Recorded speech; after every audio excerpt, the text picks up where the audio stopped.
Hello, my name is Erin, and I am representing the Pennsylvania MGMA today. On behalf of the Virginia MGMA and their great board, I would like to welcome you to the collaborative webinar series.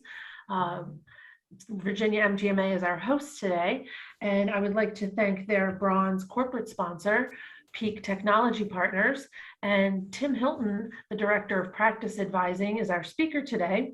The collaborative webinar series is run by the Pennsylvania MGMA, the Virginia MGMA, and the West Virginia MGMA.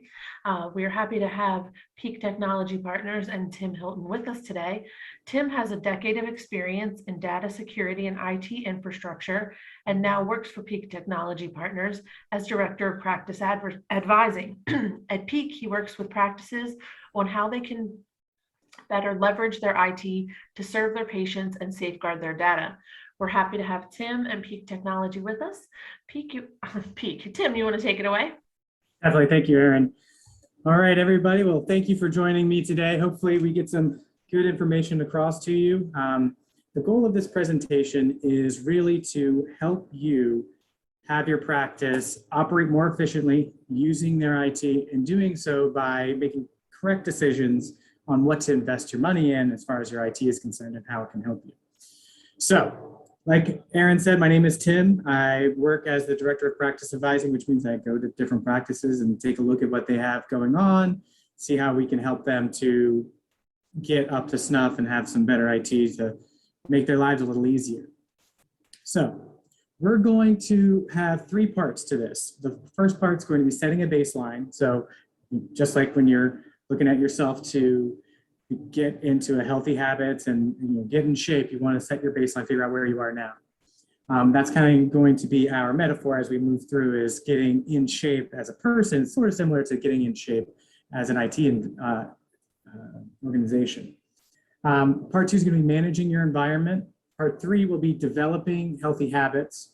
And that's really going to be it. We're going to be focusing on those three different parts, but within there's going to be a lot of nuance that we're going to sort of talk about. So we're going to cover a lot. So I'm going to be talking a lot. So if you have any questions, please put them into the chat and we'll go ahead and answer as many as we can.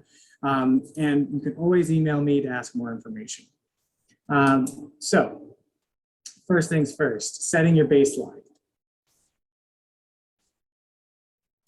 What I want to do first is talk about one of our recent practices that we worked with, because they have a pretty good story of how IT really, and we had metrics for it, was the really important part. We had metrics that we could directly correlate to an investment in IT, and we found that to be useful. So we're talking about a practice, it's a 6-provider opto practice in Maryland. Then they were on NextGen. NextGen was hosted by a third party. It was not in-house, and it was not hosted by NextGen. So those are important to think about. When we came in, they were very concerned because they had a lot of issues with their IT running slowly, and it was really impacting their business. So they invested about $38K in their IT infrastructure. Within that, there were new PCs that were put in place. There were new networking equipment that was put in place, firewalls, et cetera, that we'll talk about. And then about 20 hours of MSP time. And I've broken that out separately because we're going to talk about different types of managed service providers for IT.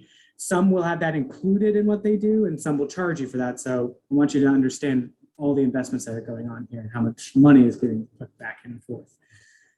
So the return. So we have two examples here that are very powerful. One, they were able to, because of how fast their machinery was able to move and how much more efficient they were able to be with the better machines in place and the better connections and all of that, they were able to cut back on an entire shift per day, which is huge in this current staffing crisis that the medical industry is in. Not needing an extra person is massive. So about 6 hours a day that they didn't need. And that translates also to a minimum wage, about $19,000 a year that they're saving.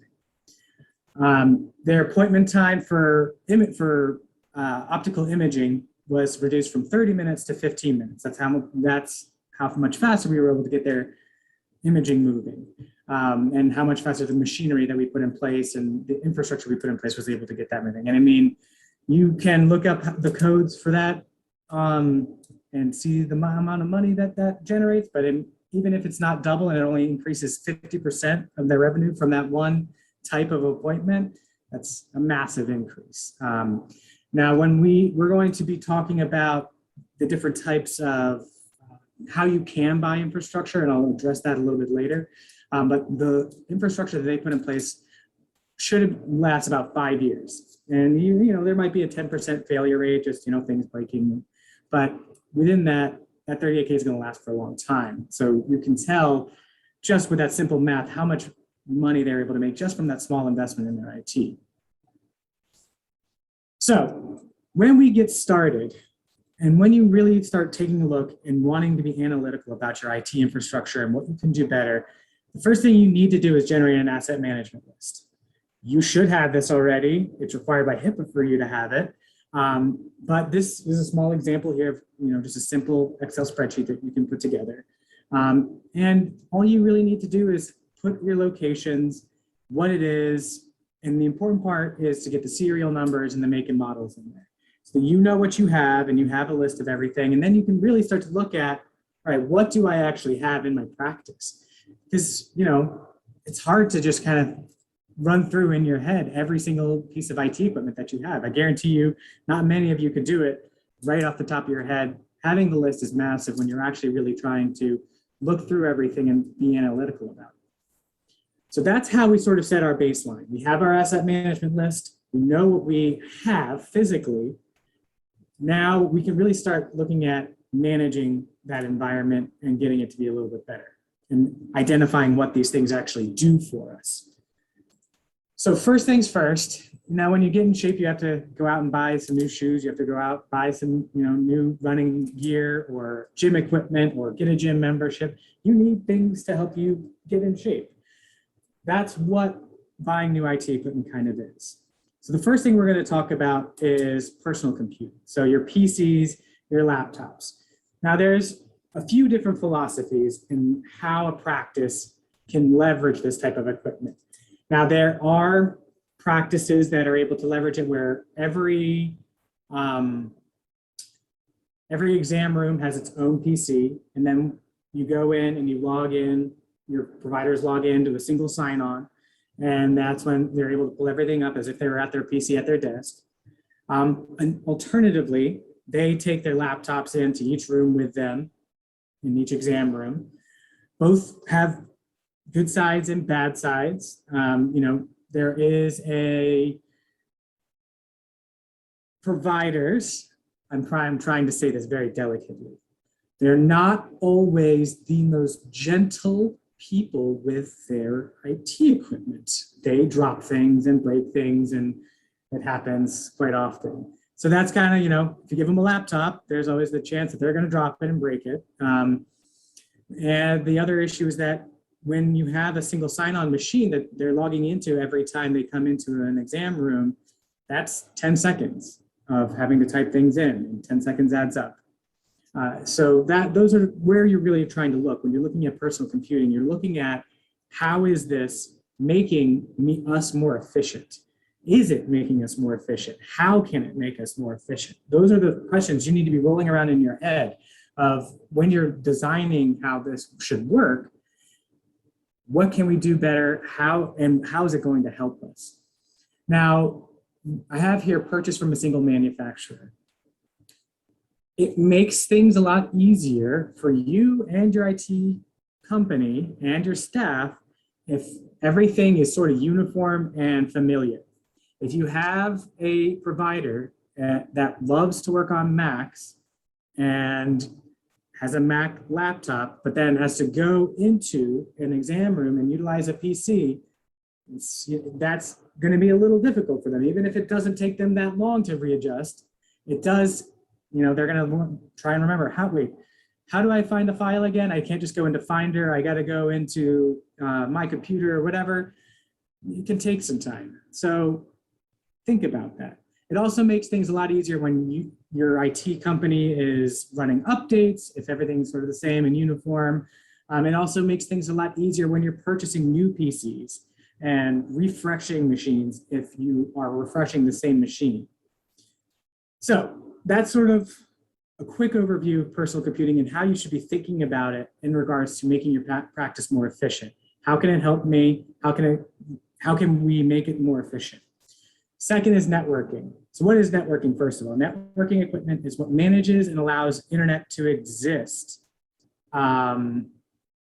in your practice. So your router, your switches, your firewalls, your wireless access points, all of that is going to be part of your networking environment.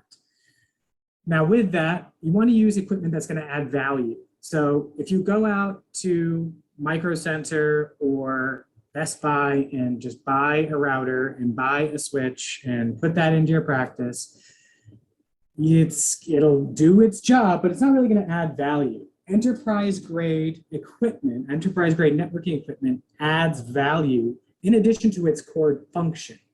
Specifically, if you buy from a single manufacturer, so if you go with a Cisco, it's called a network stack, which is, they stack on top of each other is kind of where it comes from, but it's a little more complicated than that. But if you buy a Cisco network stack, they all have the same rules that they're operating under, and they're also pushing the same security protocols. Now, if you go with a Cisco switch and a Netgear router and a Ubiquiti security appliance, they're all going to have different rules that they want to put in place. So you're going to get the least common denominator of what is able to push throughout your network stack. So having your network stack be uniform, once again, is a much bigger benefit because you're able to leverage all the aspects of it rather than the work, basically the aspects from each one that are able to talk to each other. Now, when I say equipment that adds value, I also mean that Cisco and Ubiquiti and some of these other companies, and usually those are the two we recommend, is Cisco and Ubiquiti, they have other things that you're able to utilize your networking gear for. While a switch's main function is to get internet to go to many different places, as you can see there's a bunch of different ports and that's what they're plugging things into. It also allows you to sort of see what network traffic looks like. Your Cisco or Ubiquiti security appliance also can control that environment in addition to protecting, having a stock setting of people and things that they're blocking from getting into your network.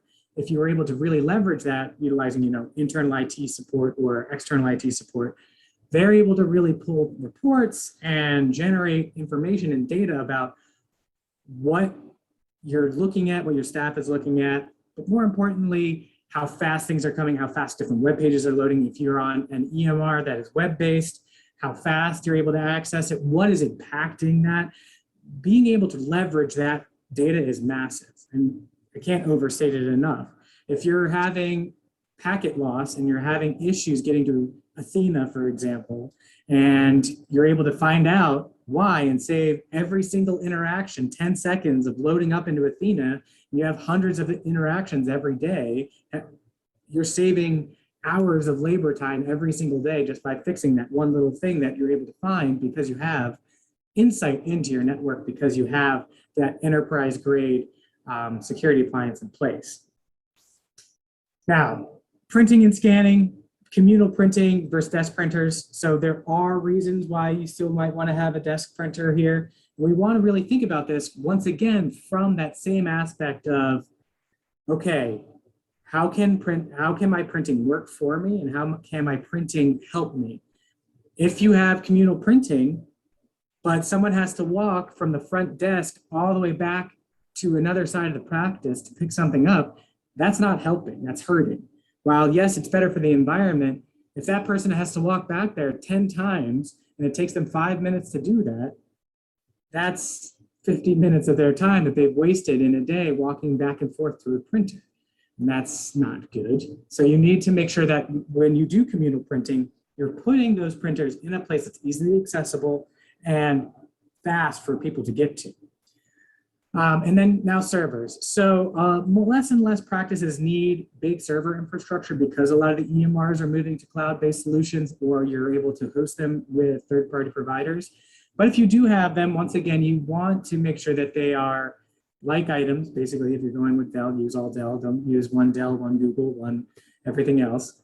And think about the cloud as well as an option.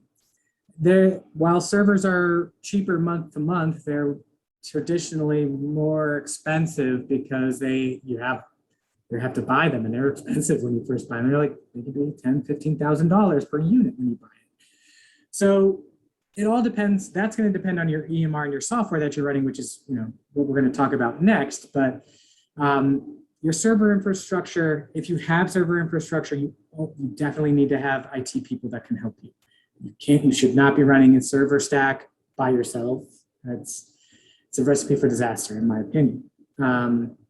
So speaking of software, we relate in our metaphor of getting in shape. Software is what you eat. It's what you're putting into your body. It's what you're putting into your practice every day. It's what's running and fueling your IT environment, your practice.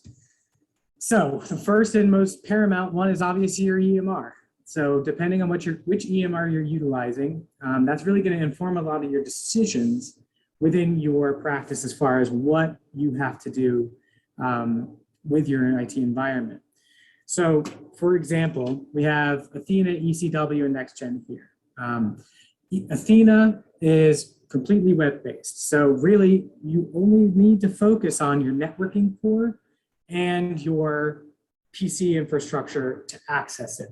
But your network core is much more important because that's the only way that you're able to access your EMR, which is vital because if you can't access that, you can't do business really.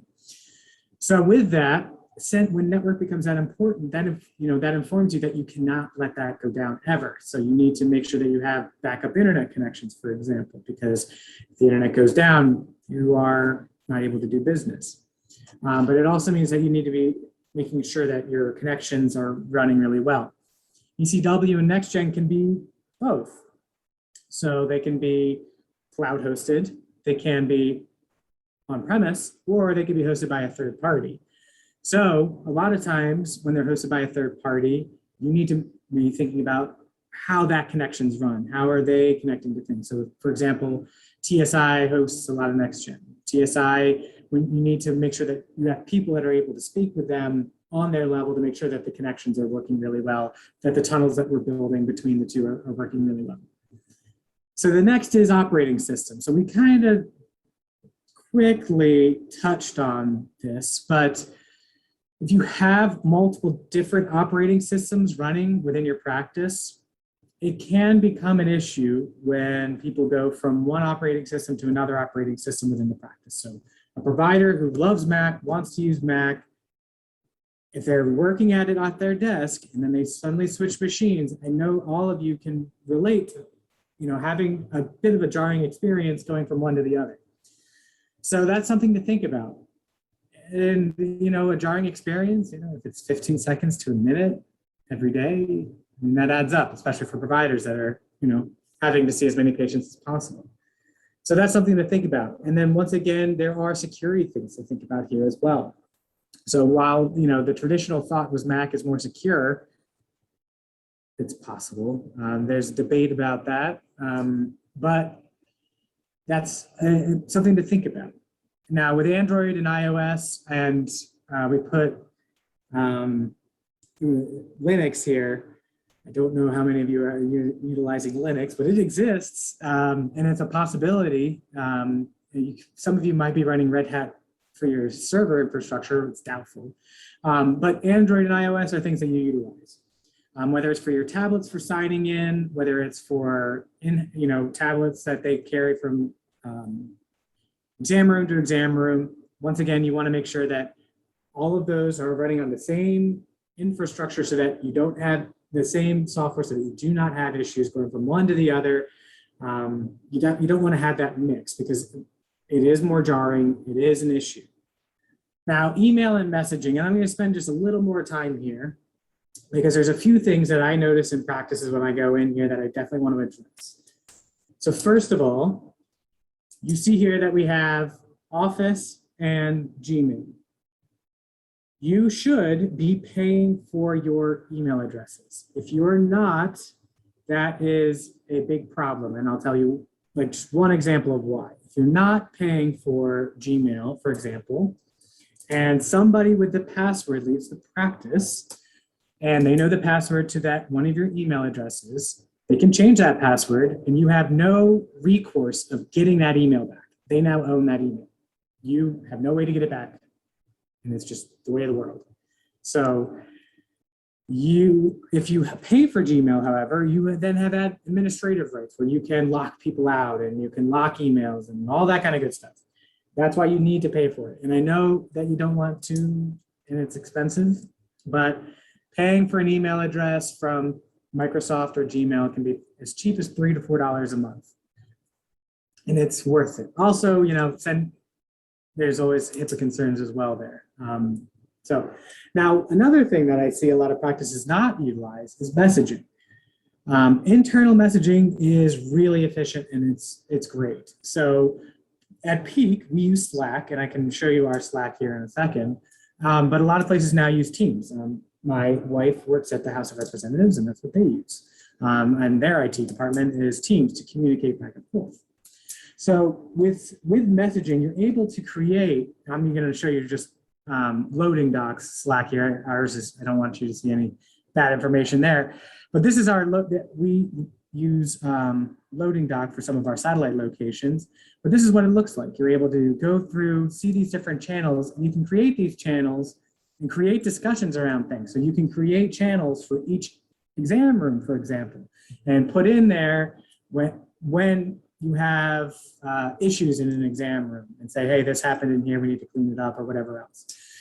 You can put in there different topics. You can put in topics for, let's say you're an OR and you have a specific rotating physician or rotating surgeon that's coming through. You can create a chat about that one surgeon that's coming through and say, hey, they're going to be here this time.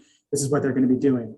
Having that flexibility and having that sort of message board is great for communicating, which is really important in practices. It saves you so much time being able to, have your front desk staff type something in there really quick rather than, all right, I got to get up, I got to go find somewhere, I got to send an email that they might not see right away, and then they got to find it in their email address. Having this very easy to sort, very easy to read, very easy to send messages in chat app really helps your business. And it's really not that expensive. Teams is usually included if you're paying for Office, for example. So you might already have it, and all you need to do is utilize it. So once again, we're coming back to how can I make these parts of my IT environment work for me? You have these tools that you can put at your disposal. You really should use them, especially the Teams one if you have Microsoft that you're paying for already. But it does take some thought and it will take some training, which we're going to hit training really hard here in a second. So part 3, developing healthy habits. This is, you talk to anybody who's ever had to go from being very out of shape to being in shape. This is the hardest part, is developing these healthy habits. When I was a kid, I was 16, I weighed 250 pounds. And this was definitely the hardest part, was eating right, getting at, being religious about exercise, all that kind of stuff. And it's the hardest part, but it's also the part that matters the most. So we're going to spend the most time on it. So first, and we'll kind of glance through this, budgeting. So budgeting IT does not have to be crisis after crisis. If you plan your budget right, with accounting for purchasing new IT equipment and getting on a refresh schedule, you can make your budget manageable and plannable, which is huge. A lot of places with their IT, they just wait until it breaks. And that's when they buy new ones. And that's going from crisis to crisis. And as anybody can tell you, with pretty much anything, going and buying something when you absolutely need it is not good, because you're not going to get the best deal. You're going to be without that machine until you get it up and running. But budgeting a refresh schedule helps that. So what a refresh schedule is it is, instead of waiting for things to break, you plan to swap out machines after 3 or 5 years, or somewhere in between, of use. Now, there's a lot of benefits to this. One, usually enterprise grade equipment. So once again, do not go out to Best Buy or Micro Center and buy these things. Go through vendors to get them. Go straight to Dell or HP, whichever one you want, or go to Apple or go through your IT company and get these enterprise grade machines because they last a long time. They cost a little more, but they have a warranty that lasts for 3 to 5 years and they replace it. So you don't have to worry about expenses. And you just replace it every 3 to 5 years. So you never have to worry about an emergency machine. So there's that. I'll address, so I see there's a question here. I'll address that one at the end, and we'll dive into that about PHI. Now, leasing versus buying. So leasing, there are good sides to leasing. There's the regular reoccurring cost, but you don't own the assets. So that's a business decision that you need to make. And more and more, we're kind of seeing leasing just not make sense financially because they're charging you too much and you end up paying 50% more than you would if you bought it, with warranties the way they are and with proper care and training, which we're going to talk about soon, and cleanliness. They should last you that whole time and they should not go bad. So there are places though that leasing makes sense. So if you're leasing networking equipment, that can make sense because those can be very expensive things to buy. And leasing them while you might pay more over time, it's, is what it is. You might pay more over time, but they're big expenses and you might want to just swap out. So it takes knowledge to ensure you're making the right investment. So you need to do your research while you do this. You need to make sure that you're talking to your IT company or your IT department or someone who knows what they're doing, and really from a healthcare perspective. So making sure that you have all this information so you're making the right decision is important. My philosophy with IT equipment is buy it nice or buy it twice. So with monitors, for example, you can go buy a cheap monitor, but it's going to fail much faster than if you go out and buy a nice monitor. Same thing with printers, same thing with PCs. So you can either buy it once and have it last a long time, or you can buy it multiple times because it will keep failing, but it'll be cheaper. So, but you need to have that research, you need to have that knowledge because these are all very expensive things. I mean, a PC, it's not cheap, even the cheap ones. You're spending hundreds of dollars. If you have 30, a need for 30 machines because you have 30 staff or however many staff, I mean, each one of those machines is $1,000. That's $30,000 that you have to spend. So you need to make sure that you're doing your research and really taking everything that we've talked about so far into account when you're putting everything in place. Now, this part we're going to spend a little more time on because it's very important and it's arguably the most important thing that we're going to talk about today, and that's training. I want to say that about 60 to 70% of the practices that I go into have zero IT training in place, period. None. They do not, they have, as part of their onboarding, maybe, and that's it. That is not good, to say the least. IT training really should be something you're doing monthly or quarterly at the least.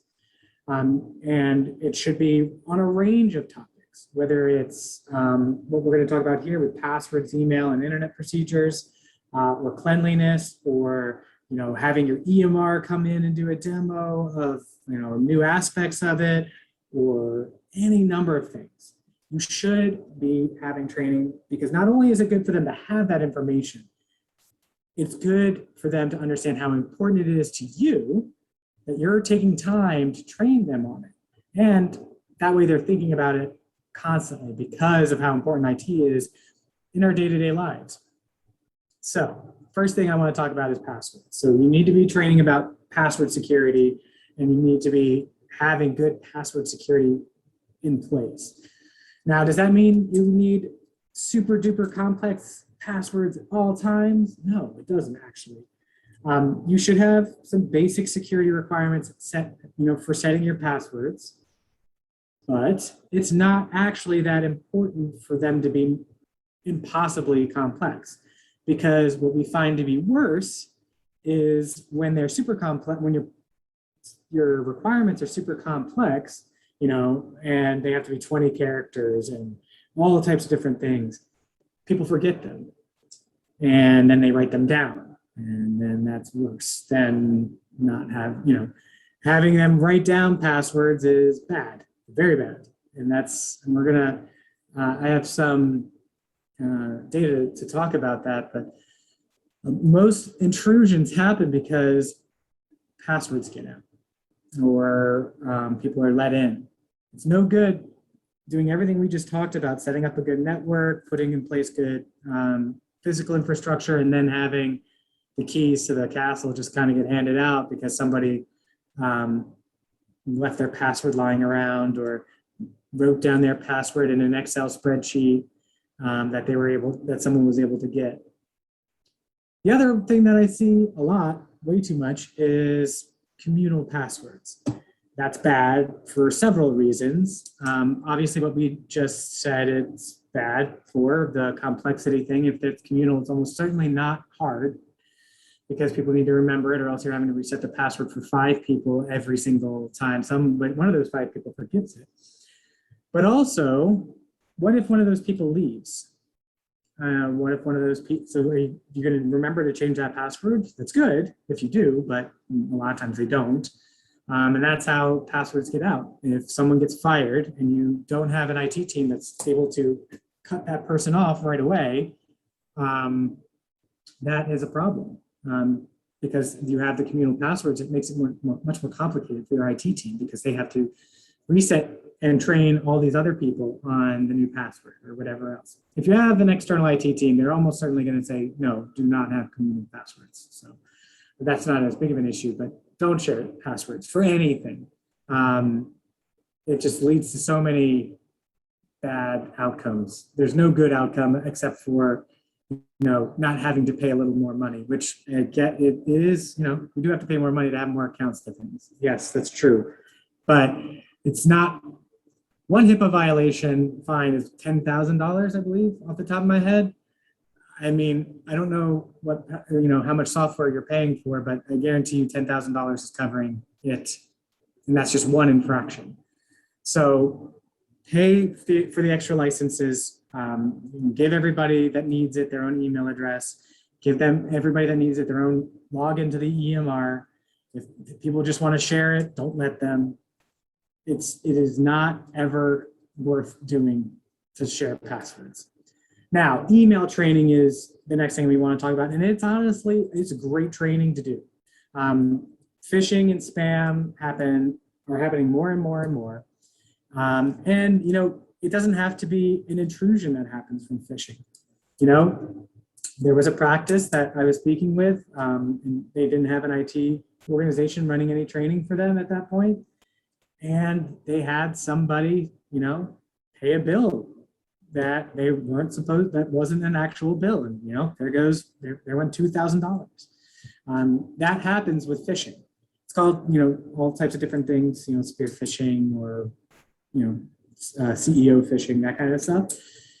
Having someone come in and do training as part of a security risk assessment, for example, or just, having your IT team do it. A lot of times it's including in your IT team, IT contracts, is important. Having your staff know what kind of emails to look out for. Having them know what not to do with emails, it's very important to do. And to be honest, it can be fun. Well, fun, quote unquote. You can have, as part of the training, you can send out testing emails, and you can have competitions as, who was the best about it, that kind of stuff. Now, internal procedures. Making sure that you have a IT plan in place is important. Making sure that you have all this written down, have all this training written down, and then training people on it. So having internal IT procedures, just locking their machine when they walk away, that's big, huge. I mean, with front office staff, I've seen practices have this is separate, but they have machines that are facing towards clients and patients, and then they just leave it up. And then they leave it up with the EMR open, for example. That's just bad training. They need to be trained that anytime they get up, they hit Windows L, lock up the machine, that their screens are always locked. Making sure that they know that they need to turn their screens so that patients and other people, when they're walking through the practice, can't see it, and they can't just see what someone's working on. Because, that could be a HIPAA violation there too, that people could see it. And you'll also get dinged on that if you're doing an SRA. Those are the type of, internal procedures you need to think about and train on so that people know. I mean, this, in the end, IT isn't going to be the main part of any nurse's life, any provider's life, any biller's, well, maybe billers are a little different, but everybody else, it's not their main focus every day is IT stuff. It's not. They have other jobs that they need to do. And that's what's going to take up the forefront of their workday. But making sure that you build this training in for them to do the right things, to know what the right thing to do is so that it becomes second nature, it'll help so much. And next, and with that is cleanliness. This is big and it leads to a lot of issues IT-wise. So when I say cleanliness in regards to IT, I'm not talking about dusting your keyboard, which you should do, though. It's a good thing to do, cleaning your workstation. But it's PC cleanliness. It's making sure that your desktop is organized, making sure that you're filing things on your computer, just like you would in a filing cabinet, making sure that it's something that you can find, something that if I'm out of the office and I need somebody to go onto my computer and get something, that I can describe where it is, and it's not just like a jumble. And believe me, I've seen some horror shows of PCs where the entire desktop on 3 screens is full of documents and links and all kinds of stuff. And it hurt my head to look at, so don't do that. Don't hurt Tim's head.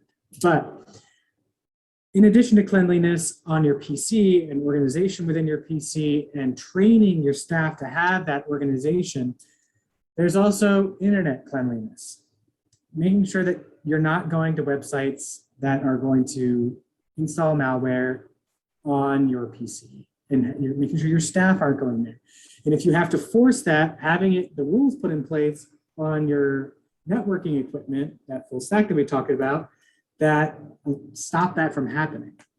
But making sure that you have that, making sure that they're not downloading things, making sure they're not streaming, making sure that they know that doing those things can impact the practice because they're taking up bandwidth, they are potentially downloading viruses and hurting the practice.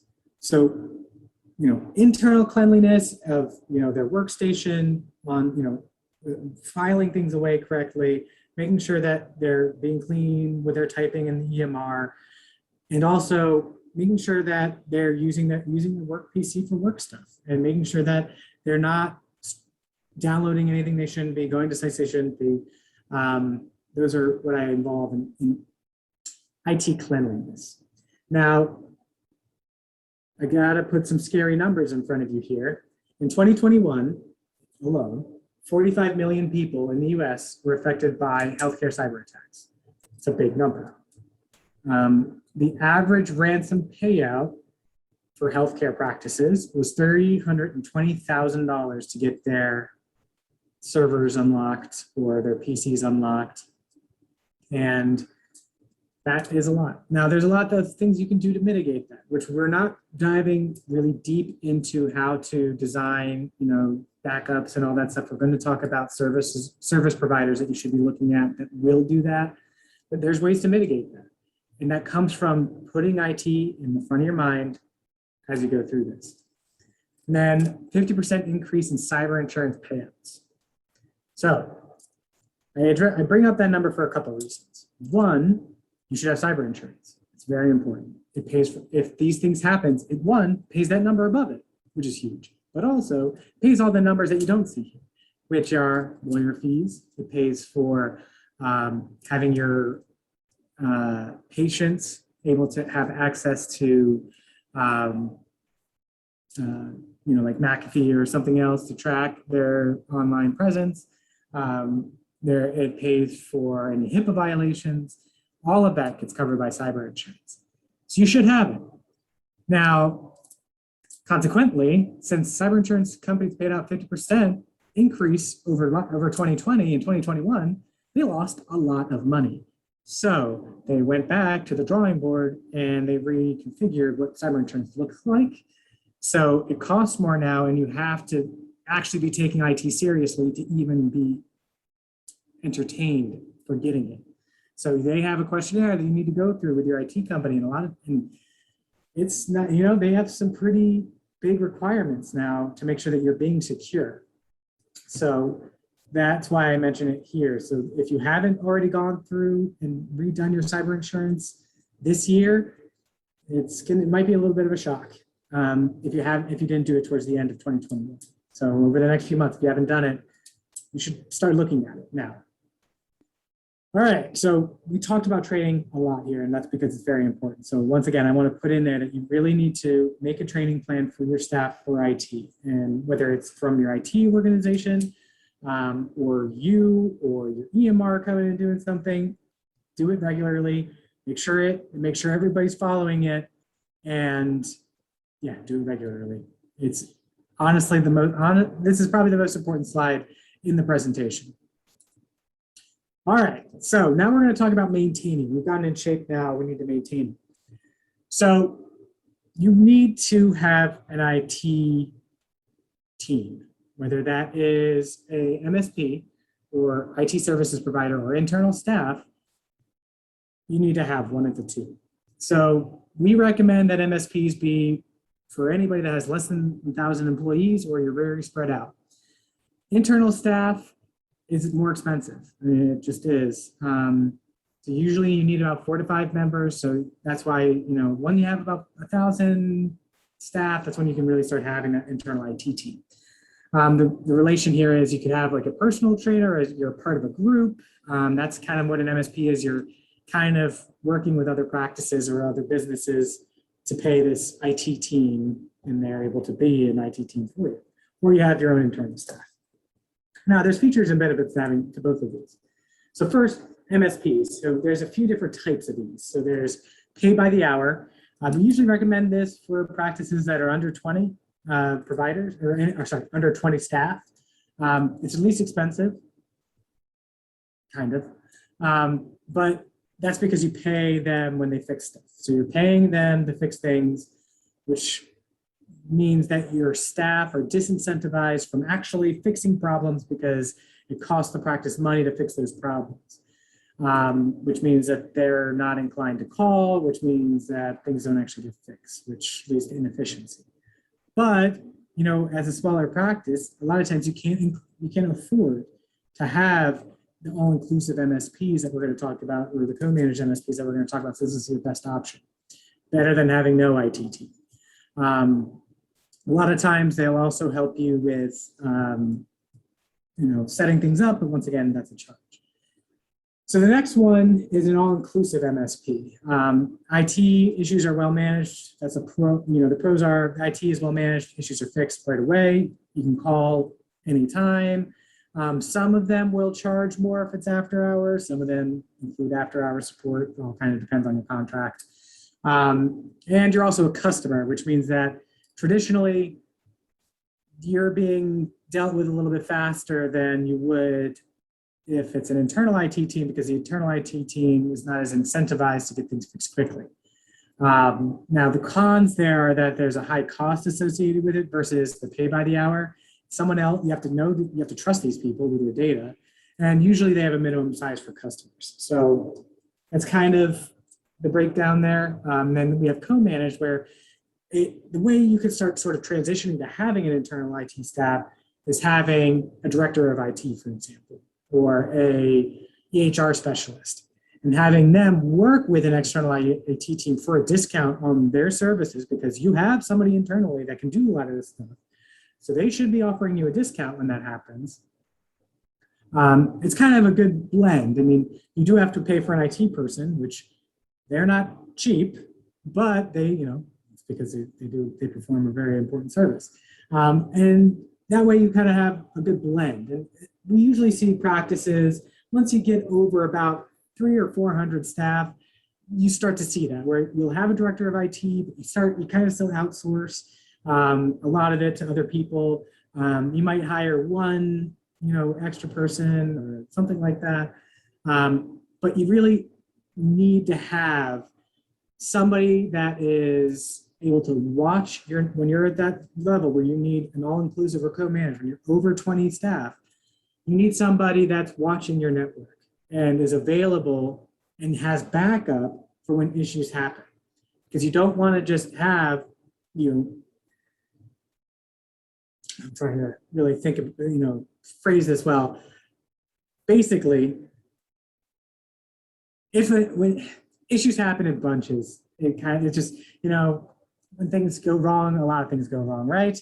So you don't want to have only one guy that you can call, because if you only have one guy or gal that you can call when an issue happens, that means that they're only able to solve one thing at a time. You need to have backup to those people where you can have multiple people working on issues and solving things, because there might be an overarching issue that it needs to be addressed by someone of a higher technical capability, and your lesser capability people are working on fixing the symptoms, for example. That's why in the last slide I said an internal IT staff should be about 5 people, 4 to 5 people minimum, because you'll have 2 to 3 low-level people that are really there answering phones, fixing things. You're going to have probably 2 shifts per day. Depending on your practice, you're going to need at least one of those people working, probably more than one. Then you're going to have sort of an escalated person from there, and then your director of IT, who's really focusing on strategy and really big problems like servers going down and networking issues. So that's why you need, if you're going to have an internal IT staff, you really should be looking at having about 5+ of them, and that number usually equates out to about $300,000 per year in salary. So when you can afford to do that, that's when you can afford to have an internal IT staff. And that number is based on about $40,000 to $60,000 for those low-level people, up to about 80, 90 for that tier 2, tier 3 person, and then directors of IT are usually in the 6 figures. So about $300,000 is your baseline IT organization. Because there's a lot of things that have to happen after hours as well, which, running updates, things that have to happen.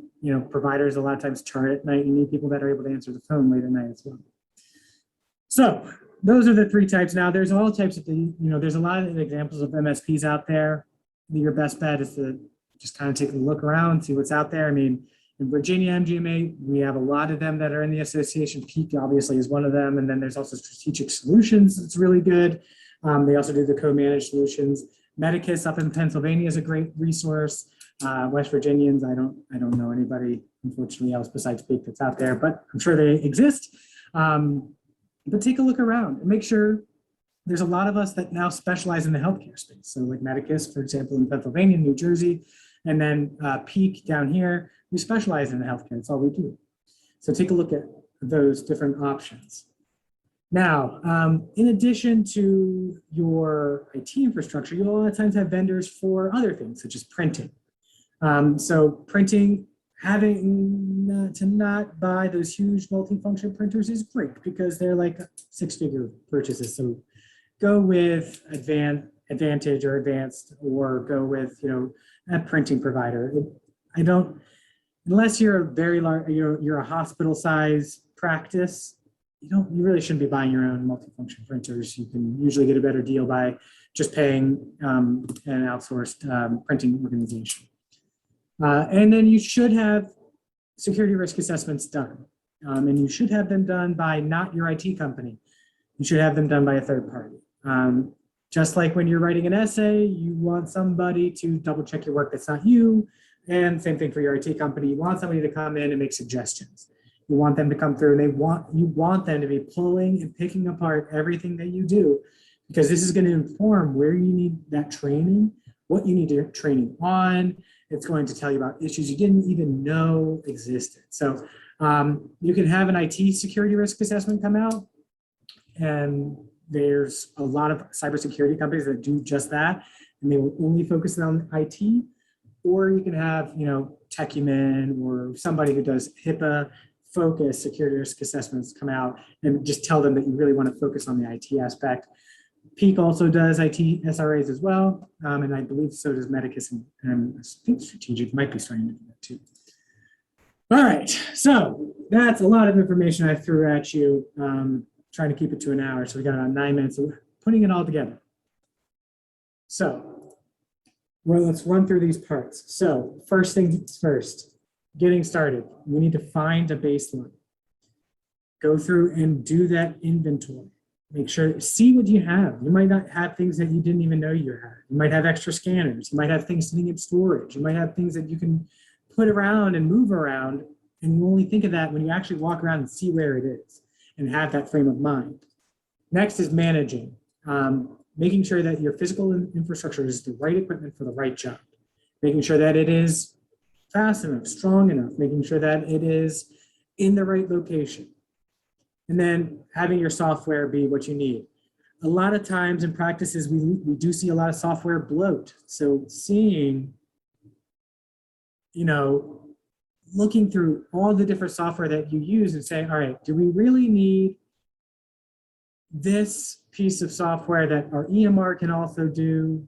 Or our EMR doesn't do this very well. Should we look at another piece of software that can supplement? Having that and really auditing that internally is important. Also looking at what software you're paying for, like with Teams, for example. That's important. Hey, you're paying for that. Use it. It really can help. And I will talk about the PHI in a second here. And then developing healthy habits. Once again, this is the most important part and the hardest part. It's training your staff. It's changing how you look at budgeting your IT. And it's putting your IT in the hands of the right people and being comfortable to do it. I know it's hard for a lot of providers to do that, hard for a lot of practice managers to do that, but if you're paying for an IT service provider, for example, or you're paying for an IT staff, you need to listen to them. When they say that there's a problem, it's because there's a problem. And they're not just trying to waste your money. They want what's best for you, because when you grow, they grow, especially with the IT services. I mean, selfishly, they want your business to get bigger because then you have to pay them more. And same thing with your IT staff. They want to grow.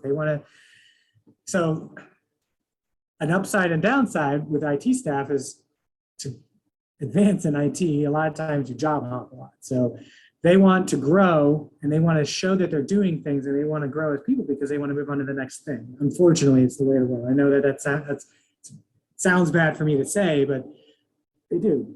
On average, IT people move jobs every 3 years because it's, for better or worse, it's the only way to get raises because people don't appreciate them enough, I guess. I don't know why, but that's the best way for them to get a raise. And hopefully that slows down over the next 10 years and it becomes more of a standard job. But as of right now, they job hop a lot. So factor that into account. Now, that's how we put it all together. There's a lot that's going on there. And once again, the habits, the training, the budgeting, and having the right services in place, those are the most important things.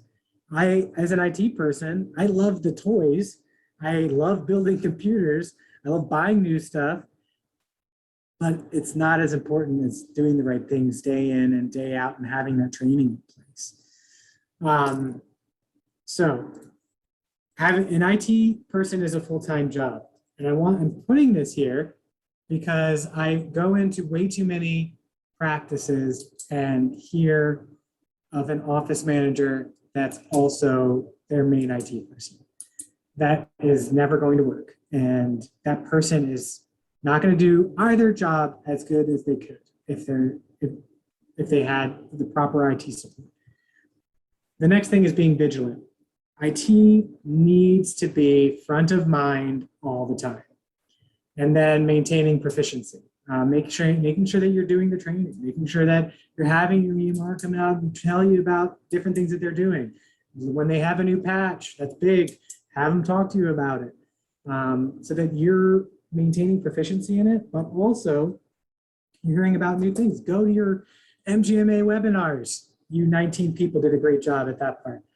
So learning more about IT is important. Going to conferences, being on the HIMSS or Becker's emails, and learning about new things, maintaining proficiency. All right, so time for me to answer some questions. We got about 5 minutes. So the first question I want to answer here is it safe to share PHI on Teams during team conversations? I would steer away from it. I would steer away from it. Putting that kind of information in there can be bad, simply by the fact that it can be seen by a lot of different people. Now, that's not to say that it's not secure, but I just basically, anytime you have to ask the questions, is it safe to put PHI somewhere? The answer is almost always no. So that's usually what I do. If you can keep your PHI condensed to as tight and as secure a place as possible, that is the idea.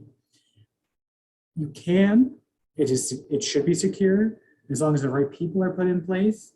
It should be okay. I would still steer away from it and recommend against it. We had another question in the chat here. Can outsourcing certain IT processes within the practice contribute to IT security? The vendor would assume responsibility, correct?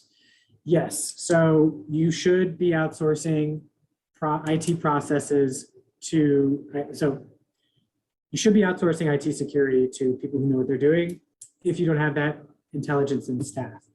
Now, if you're asking about outsourcing billing, for example, they will take responsibility. They would assume responsibility for that, and they should be thinking about, and they should be having the correct things in place. Now, that said, it is a question when you're vetting them, you should be asking. When you're going through and finding these services for your practice, such as a billing provider or any patient in check or any of those things, one of your questions when you're interviewing these people and when you're going through the search process is, what's your IT security like? What is your IT security plan? Do you have cyber insurance? I have a horror story that I'm about to tell you, and some of you may be familiar with it. There was an Allscripts provider, third-party hosting provider in Richmond that was hacked recently, and they did not have cyber insurance. And they were down hard. Nobody was able to access their EMRs for months. And I'll say that again, months. So that, when you go and you talk to people who you outsource anything to, you really do need to do your homework. And like I said, it takes knowledge to do these things. So whether it's you that's doing it, if you're paying for an IT services provider like Peak or Strategic or Medicus, part of our services, at least as far as I know them, is a technical account manager. And they're part of their job, and something you don't have to pay for extra is helping you with things like this. They will attend those meetings with you. They'll go there. They'll sit down with people that are going to be touching your PHI, and they'll say, all right, I'm going to have some technical questions for you now. And they're going to dive into those types of cybersecurity questions. So leverage that. Once again, knowing and leveraging what you have is really important, which does take knowledge, but making sure that you know what your IT services providers will do is really helpful. All right, so. Thank you very much, Tim, and thank you also to Peak Technology Partners and the Virginia MGMA for putting together the webinar.